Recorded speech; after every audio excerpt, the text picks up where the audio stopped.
Hi there, this is Catherine. Thanks you for listening to my SEO Tips micro podcast. So, before we get into today's SEO tip, I just wanted to share with you the ways you can support the podcast if you're enjoying all the tips and finding them useful. So, you can send me a donation at buymeacoffee.com/Catherine W. Ong, O-N-G, and that's Catherine with a K. Any and all levels of donation are appreciated. It will help me offset the cost of producing the podcast. So, that's buymeacoffee.com/Katherinewong. I'd also encourage you to subscribe to our email list to make sure you're not missing any future episodes or any other news about the SEO Tips podcast. And to do that, you'd go to wostrategies.com/newsletter. Okay, on with today's tip. When do you need local SEO? Hello, and thanks for listening to SEO Tips today. Let's talk through today about when you might need to invest in a local SEO plan for your client and what that would even mean. So if you've been working on SEO for a site without any local offices or brick or mortar presence where the customer can interact with you or your client, you might not be aware of what local SEO is and if you need it. Ultimately, if your audience is looking for your topics and adding a local identifier like whoopie pies in Camden, Maine, or whoopie pies near me, then you need a local SEO plan. Side note, if you haven't had whoopie pie, I'm from New England, I realize, but you should go out and get a whoopie pie.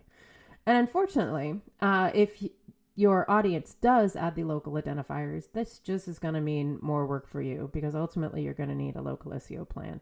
So local search queries often show map results, and they're often pulled from, or they're always pulled from Google My Business listings. So you're going to want to claim that for every locality. But frankly, it's even more complicated than that. There's some big data aggregators where you're going to want to make sure that your name, address, and phone number are accurate because those listings populate the rest of the internet, and a punctuation difference could mean that those various search engines don't understand your local business or your local office.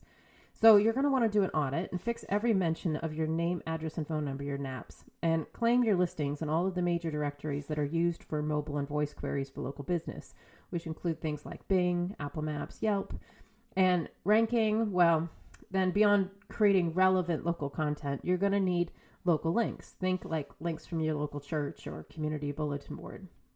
Those will matter more than high authority links.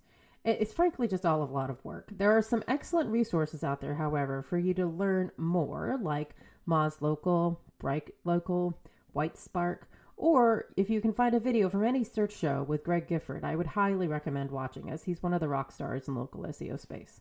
So that's for the tip for today, helping you think through when you might need a local SEO plan.